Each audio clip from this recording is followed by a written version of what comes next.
Hi guys, in today's video we're going to have some Division 20 and Division 18 gameplay. We're going to have two separate fights. One will be with Valentina Shevchenko and the other with Yan. And we're going to be talking about how to deal and approach with mirror matches in UFC 4. So there's some fighters in some weight classes, well particularly one or two, for instance in the flyweight division in the women's, that Valentina Shevchenko is obviously the best fighter and everyone's going to want to pick her. In the women's weight classes I feel like this is a more prominent issue, because no matter what weight class you go to, often or not people will either pick Amanda Nunes because she's extremely good on the game, or they'll pick Valentina Shevchenko. I mean, you get the odd player that uses Joanna Jędrzejczyk or Rose Namajunas, but often or not it's either of the two. And in this gameplay now, you're going to see me use Valentina Shevchenko and my opponent as well. It's a mirror match, and my opponent's quite a high level player as well. I believe he's a Division 20 player. And so when there's a mirror match, the first thing to take note of is that you're both going to be on the exact same level. Okay, you're both going to have the same movesets and the same tools available to win the fight, and you've just got to push what you feel comfortable with. For instance, Valentina Shevchenko, she's very well rounded.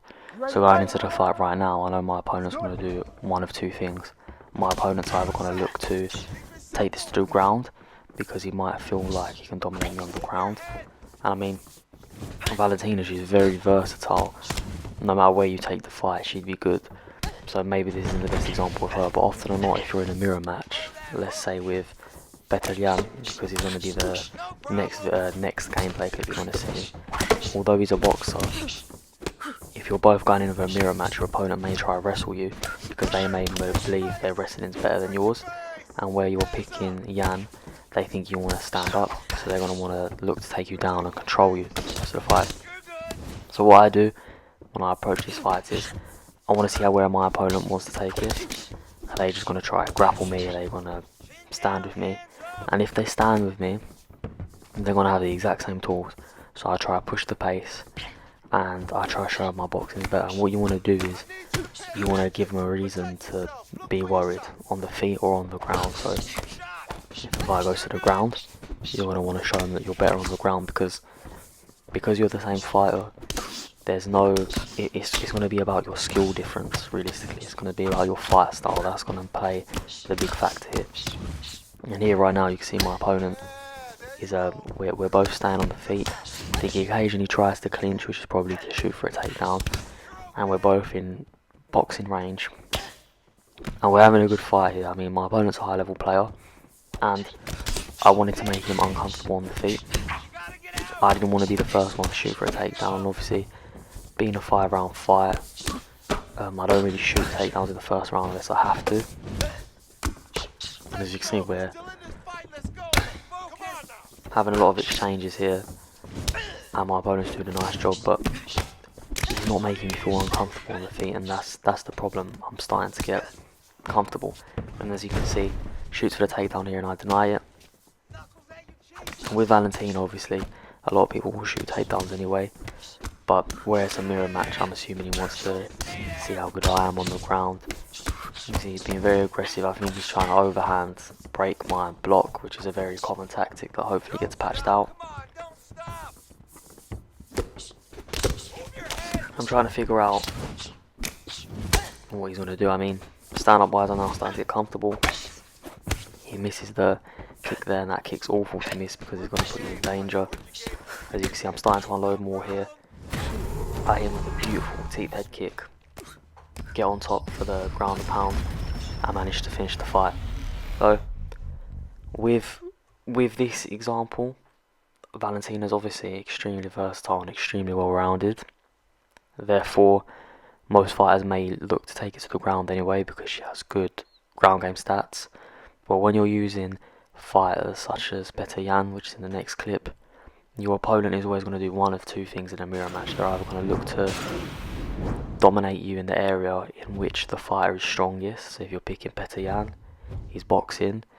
If you're picking Jose Aldo, kickboxing. If you're picking Henry Cejudo, wrestling.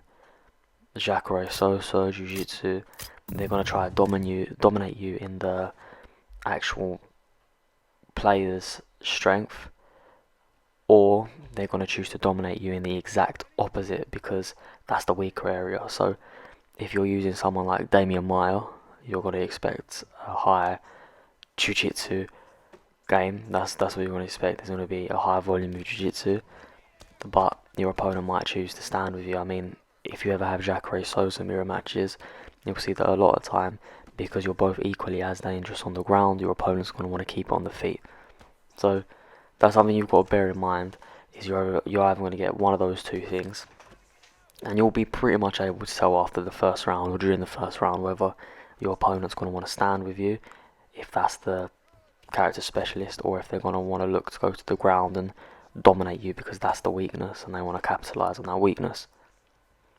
In this gameplay here, we're against Petr Yan, and obviously Petr Yan is a well-rounded fighter, very versatile, but ideally if you're using Petr Yan, you want the fight to go to the ground. You want the fight not to go to the ground, you want the fight to stay on the feet, because obviously his boxing is elite. He's probably the second best boxer in this division on the game, maybe after Cody, or you could argue that he's first because of his chin health is better than Cody's. And as you can see here, I've got my opponent trapped against the cage, and I'm throwing leg kicks as well, which I believe got the stun. And here, I know we're both boxers, and at the moment he's not shooting for these takedowns, so I can see that this is where I really need to unload and show him that I'm the better boxer, I'm more confident boxing, and I'm trying to hurt him, and I'm trying to force a takedown out of him potentially, and I want to see if that's where he wants the fight to go. And my opponent's a Division 19 player, so he's a good player. As you can see, he's doing quite a good job on the feet. It's fairly even up until this point, apart from the stun I got. And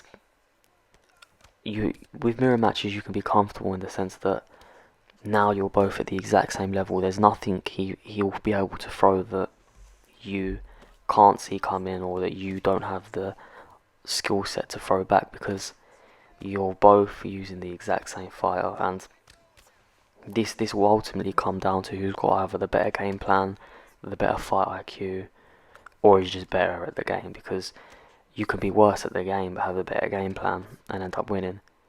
You can be Petr Yan and look to box, and your opponent can be a better fighter and look to grapple, and because he's forcing these grappling exchanges with someone that's speciality isn't grappling, they could lose the fight. And here we get the head kick stun, and we get the knockdown here, and we're in a very good position coming towards the last 20 seconds of this round. We've got the leg health stun, we've got the head stun, and then we've got the knockdown. And my opponent still isn't going for the takedown.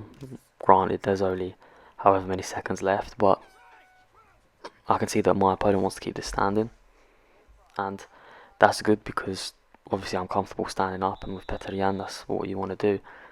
And like I'm saying, that's the main thing you want to look for in mirror matches, is are you going to stick to that fighter speciality? So if it's Petr Yan, are you going to stick to boxing, or are you going to force the grappling exchange and try to dominate your opponent on the ground? And I have a way, I have a game plan you pick in which you feel comfortable with. I'd always recommend using the fighter to their speciality. If they're a boxer, box. If they're a wrestler, wrestle. You've got to have confidence in your game plan. You're picking the fighter for the reason. If you're picking Jacare Souza, go to the ground, look for submissions.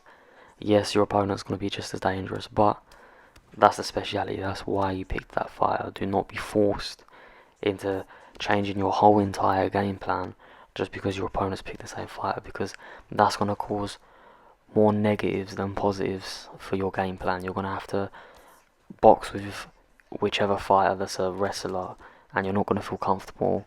And if your opponent does feel comfortable boxing, you're going to end up losing the fight. And so that's why in these exchanges I had with Shevchenko and Petr Yan, I thought how I was going to fight with them either way, regardless.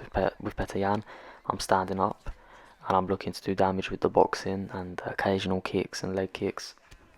And with Shevchenko, that's the exact same thing I was doing. I was looking for the finish, and I didn't change my game plan just to adapt because my opponent picked the same fighter as me. And in his game now, I mean, you can see in both games that my game plans worked. I mean, I got a beautiful finish in the Shevchenko fight, and in this Yan fight, I've got the upper hand here, obviously having the knockdown in the first round and the stuns I got. Right now I know that my opponent's chin health, obviously Yan's got good recovery, but I know it's not going to be in the best position after suffering a knockdown. So that being said, it's not going to take too much to end the fight. And as you can see, I'm looking for that uppercut when my opponent goes to the body, because that's the best way to counter it. And I'm trying to be in and out of that range. I'm trying to make my opponent miscapitalise, and that's exactly what I do there after he misses the teep kick. I'm starting to unload. Needs me with a good front kick, and I'm trying to break the block, which I'm doing so successfully.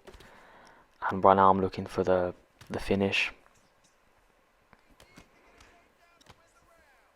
I'm just waiting to see if he throws another big strike. I'm looking for the front kick.